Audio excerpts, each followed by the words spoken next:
오늘 하나님이 우리에게 주신 말씀 보겠습니다. 출애굽기 15장 25절로 26절의 말씀입니다. 여러분들 보시는 주보 혹은 앞에 나와 있으니까 같이 보시고 두 절의 말씀을 다 같이 한 목소리로 읽도록 하겠습니다. 같이 읽겠습니다. 시작. 모세가 여호와께 부르짖었더니 여호와께서 그에게 한 나무를 가리키시니 그가 물에 던지니 물이 달게 되었더라. 거기서 여호와께서 그들을 위하여 법도와 율례를 정하시고 그들을 시험하실세. 이르시되 너희가 너희 하나님 나 여호와의 말을 들어 순종하고 내가 보기에 의를 행하며 내 계명에 귀를 기울이며 내 모든 규례를 지키면 내가 애굽 사람에게 내린 모든 질병 중 하나도 너희에게 내리지 아니하리니 나는 너희를 치료하는 여호와임이라. 아멘. 오늘은 돌아보지 마라 라는 제목으로 함께 출애굽기 15장의 말씀을 나누도록 하겠습니다. 지난 시간에 홍해 바다를 가르고 이스라엘 백성이 건넌 기적에 대한 말씀을 함께 나눴습니다. 그동안 우리가 잘못 알고 있었던 것들 몇 가지를 좀 보면서 말씀을 좀 되돌아봤었는데요. 애국 군대에 쫓겨서 갑자기 바다를 가르고 건너간 게 아니라 하나님께서 정교하게 세팅된, 그래서 가던 길도 돌아와서 홍해바다 앞에서 그 바다를 가르고 건넌 하나님이 목적이 있게 일으키신 기적이었다는 말씀을 나누었고요. 그리고 애국 군대는 굉장히 강했지만 하나님의 사자가 구름 기둥 가운데 있어서 애국과 이스라엘을 나누면서 애국에게는 흑암에 대한 공포를 다시 한번 일깨워 주었고 이스라엘은 밤새도록 이 바다가 갈라지는 밤새도록 짐을 싸고 준비할 시간이 충분히 주어졌다는 이야기를 나누었습니다. 그리고 갈라진 바다가 다시 합쳐질 때 애국 군대는 물에 잠겨도 이스라엘 백성이 걸어가고 있는 그곳은 물이 벽이 되어서 계속 버티고 있었다. 요 이야기를, 이 말씀을 놀랍게도 6일 전에 함께 나눴습니다. 네. 오늘은 그 이후에 홍해 바다를 건너게 된 다음에 기쁨에 차서 노래하는 모세의 노래, 그리고 미리암의 노래, 그리고 마라의 쓴물이 나오는 출애굽기 16장의 말씀을 같이 나눌 텐데요. 모세의 노래와 미리암의 노래는요, 이 화면을 좀 보시면 사람들이 말 그대로 애굽의 군대가 딱 물에 잠기고 나서 그 장면을 보고 너무 기뻐서 모세가 노래를 부르고 그리고 미리암이 거기에 이어서 같이 노래를 부른 것을 기록한 내용이 있거든요. 그런데 이 내용을 보면 되게 잘 정돈되어 있는 노랫말이 아니에요. 그래서 내용을 보면 애굽의 군사들이 바다에 빠진 이야기를 하면서 막 신나합니다. 그러다가 갑자기 지나온 땅의 블레셋과 앞으로 만나게 될 에돔과 모압의 이야기를 하고 저 멀리 보이는 가나안 얘기를 했다가 다시 물에 빠진 애굽 백성들 이야기를 하면서 마무리가 돼요.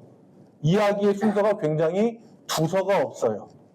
그래서 이 두서 없는 모세와 미리암의 노래를 통해서 우리가 알 수 있는 건 뭐냐? 이스라엘 백성이 무지하게 기뻤다는 거예요. 사람이 기분이 좋고 신나면요, 그냥 머릿속으로 논리정연하게 자, 내가 이래서 기쁘고 요래서 즐겁다라고 생각하지 않아요. 그냥 신나서 좋아서 막 춤추고 노래하고 입에서 나온 대로 막 하는 거예요. 그게 모세의 노래이고 미리암의 노래예요. 그만큼 기뻤다는 거고, 생각을 해보면 눈앞에서 방금 봤던 그 장면이 펼쳐지면 누구라도 굉장히 신나고 즐거웠을 거다라는 생각이 듭니다.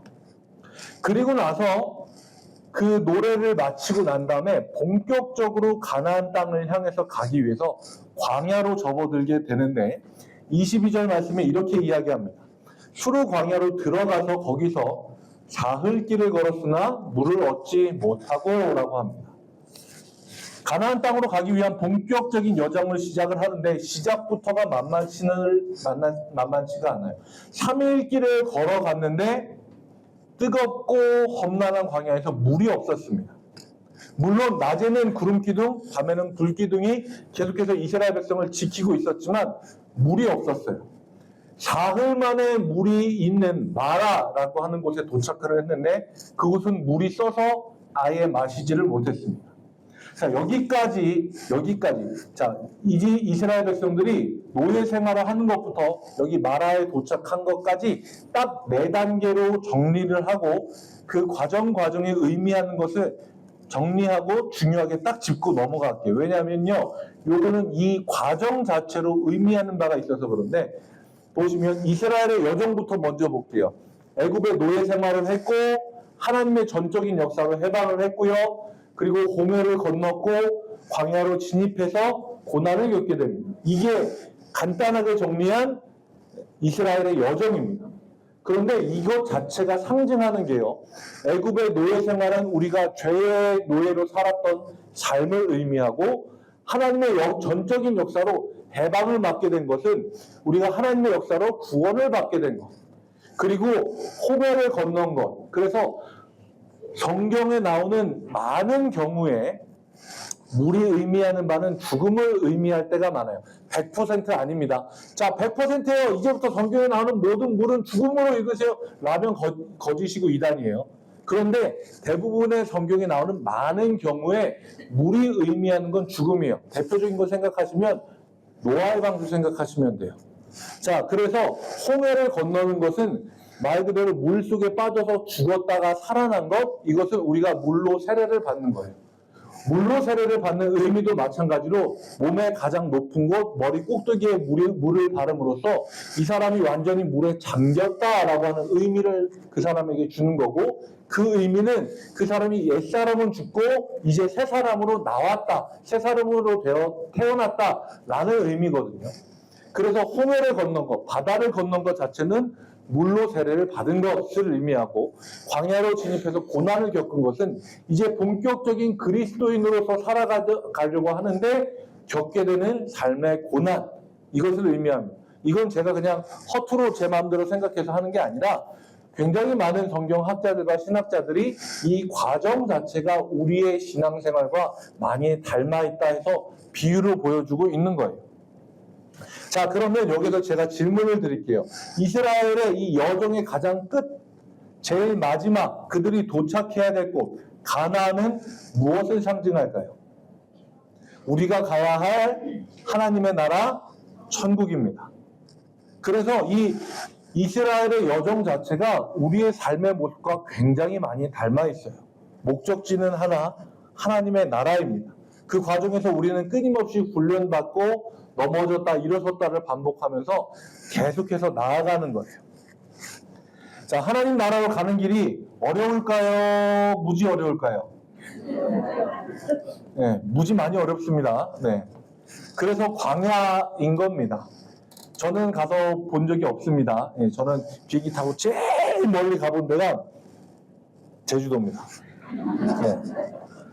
그런데 실제로 가서 본 분들이 이야기하는 게, 광야라고 하면 사람들이 광야는 광야고 사막은 사막이지라고 생각을 하는데, 제가 지도를 준비했거든요.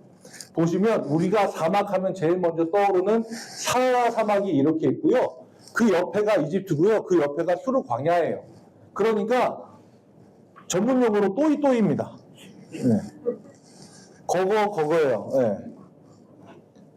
그런데 사막하고 광야하고의 차이점이 있다면 땅의 질이 다르대요. 그래서 사막은 우리가 생각했을 때 모래가 굉장히 많은, 그래서 바람이 쌕 불면 모래가 확 날려서 있던 모래 언덕이 사라져서 저기 가서 서 있고 이런 게 사막인데, 광야는 먼지가 많고 모래도 많지만 바닥이 기본적으로 좀 단단한 곳, 그래서 척박하다라는 느낌이 많이 드는 곳, 이런 곳이 광야라고 이야기를 한대요.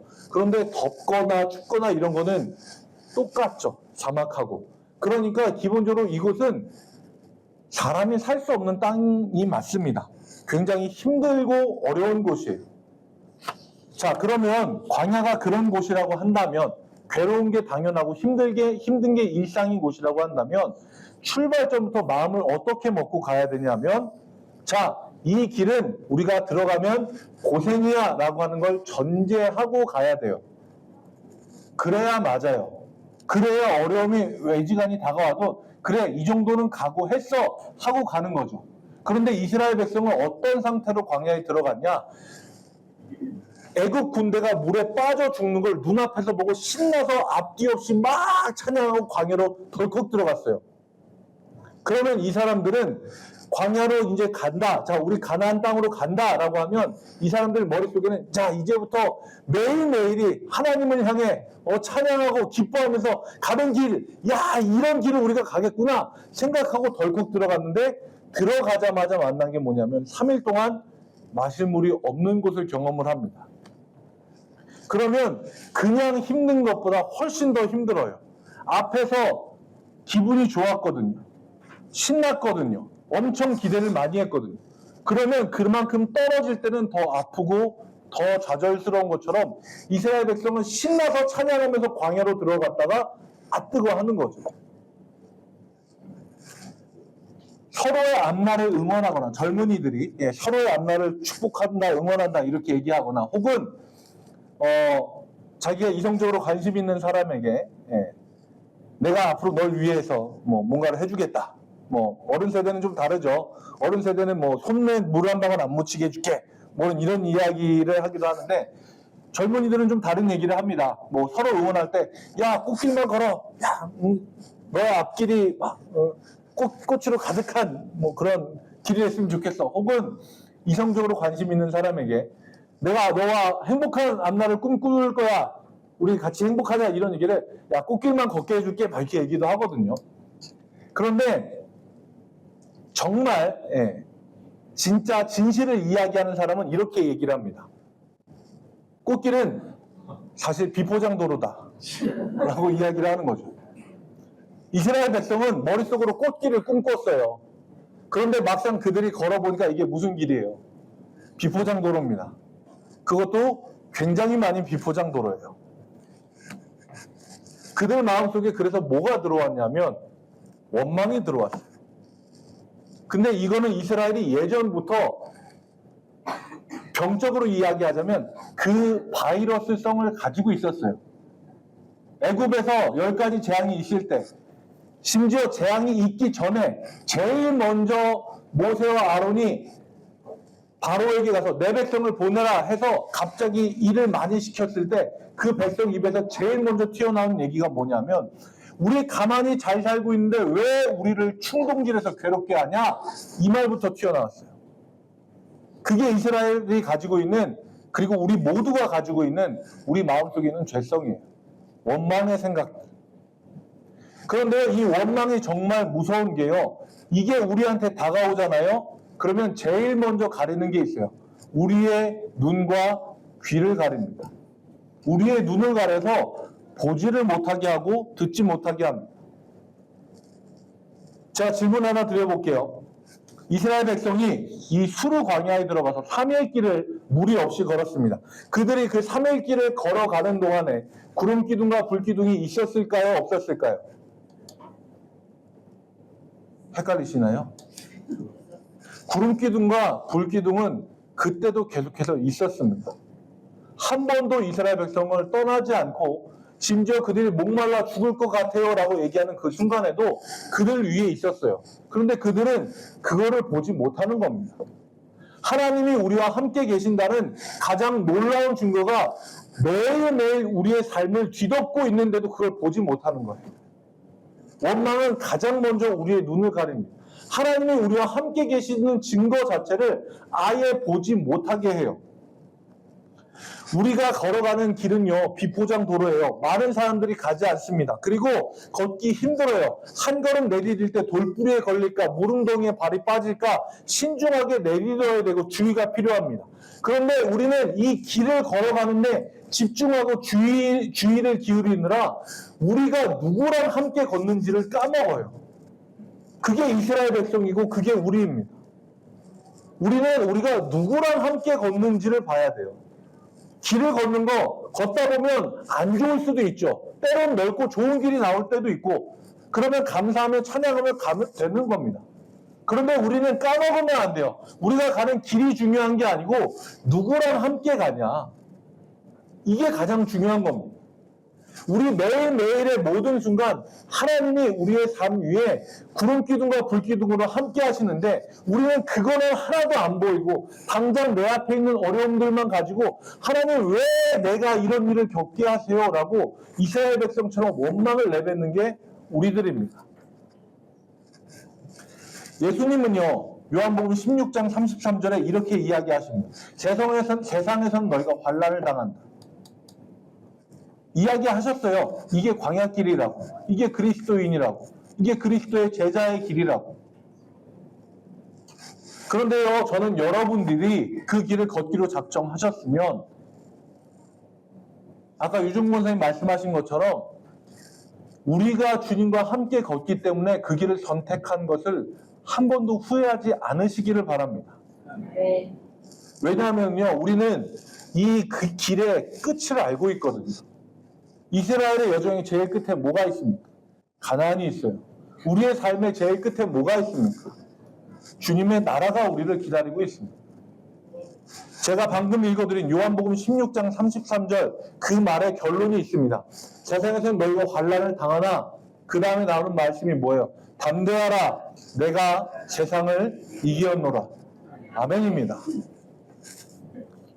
사막길을 물 없이 사흘을 걸어서 마라에 도착을 했습니다. 제가 이 말씀을 가지고 청소년부 애들 설교를 하는데 애들은 마라라고 하면 뭘 생각하는지 아시죠? 마라탕을 생각을 합니다. 물이 되게 매웠나 봐요. 그런데 여기에서 얘기하는 그 마라는 그 마라가 아니에요. 그런 생각하지 마라라고 제가 얘기를 하는데 애들은 계속 그 생각을 하더라고요. 성경에서 나오는 이 마라는 괴로움, 쓰다라고 하는 거예요. 사실 이스라엘 백성은 3일을 물을 못 마셨기 때문에 물 대충 비슷한 거면 입에 다 넣고 갈증을 풀었을 겁니다. 그런데 3일을 물을 못 마시다가 마셨는데도 도저히 못 먹을 정도로 쓰고 괴로운 물이었다는 거예요. 그래서 이 백성이 모세를 향해서 원망을 합니다. 우리가 무엇을 마실까? 그 마음은 우리가 이해하죠. 얼마나 괴로웠겠어요. 3일 동안 물을 쫄쫄 못 마시다가 한 모금 먹었는데 그게 너무 쓰고 도저히 못 먹을 것 같고 그래서 모세에게 따져 묻습니다. 그런데 그들이 기억해야 되는 게 있어요. 따지기 전에 간구를 먼저 했어야 돼요.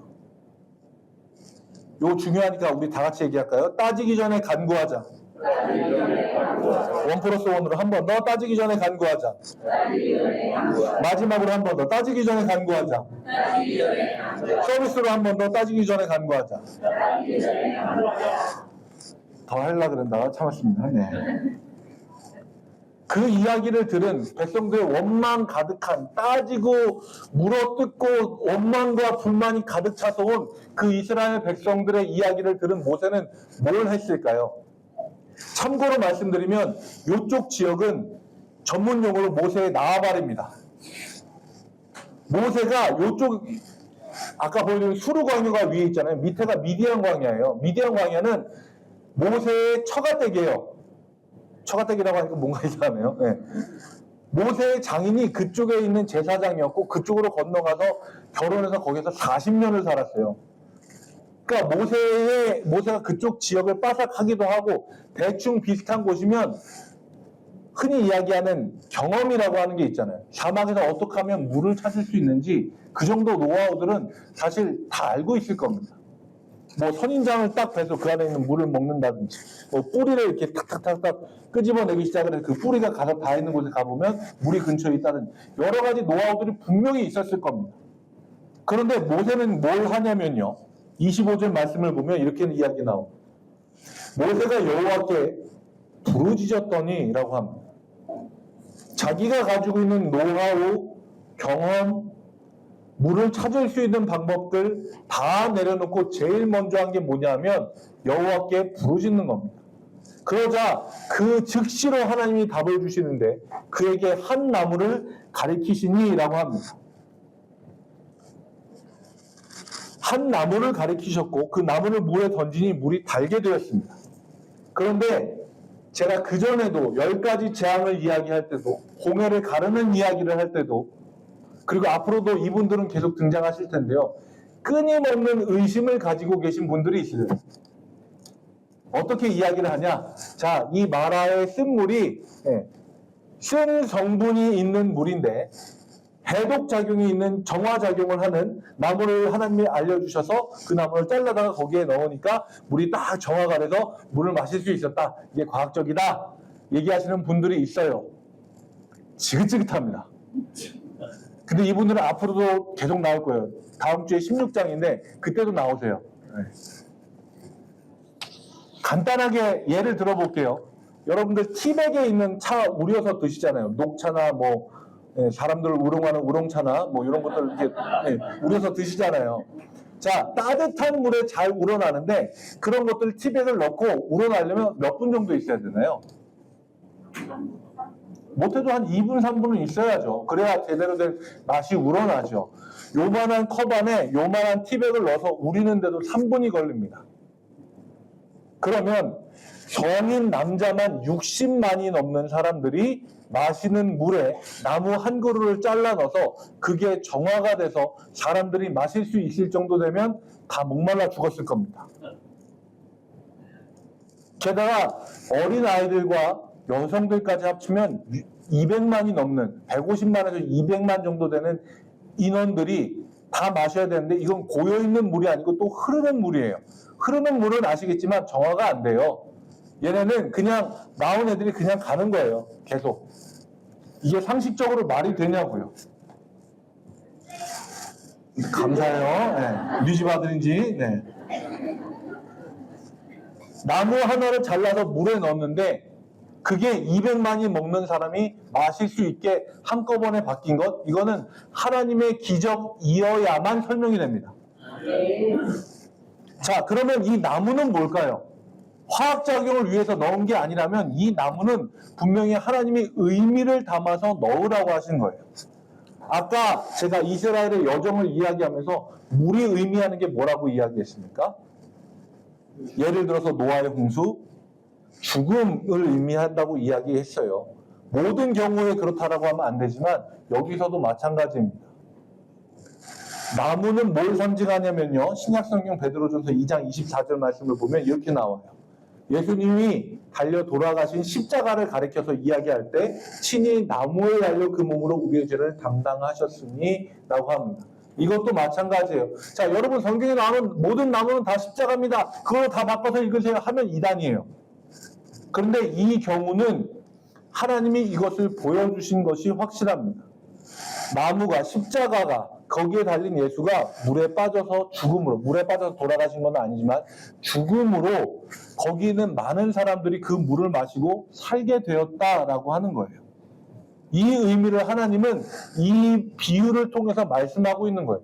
정화작용이 아니면 나무가 들어갈 이유가 없어요. 그런데 정화작용은 아니기 때문에 하나님은 이 의미를 가지고 우리에게 예수님을 예표해서 보여주시는 겁니다.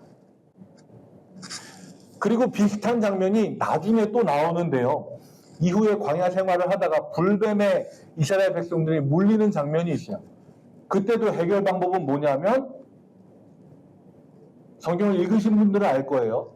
못으로 그 뱀의 모양을 만들어서 나무에 달아서 위로 올려요. 그래서 많은 사람들이 착각을 하는 게 뭐냐면 그 못뱀을 사람들이 본다라고 생각을 하는데 그게 아니에요.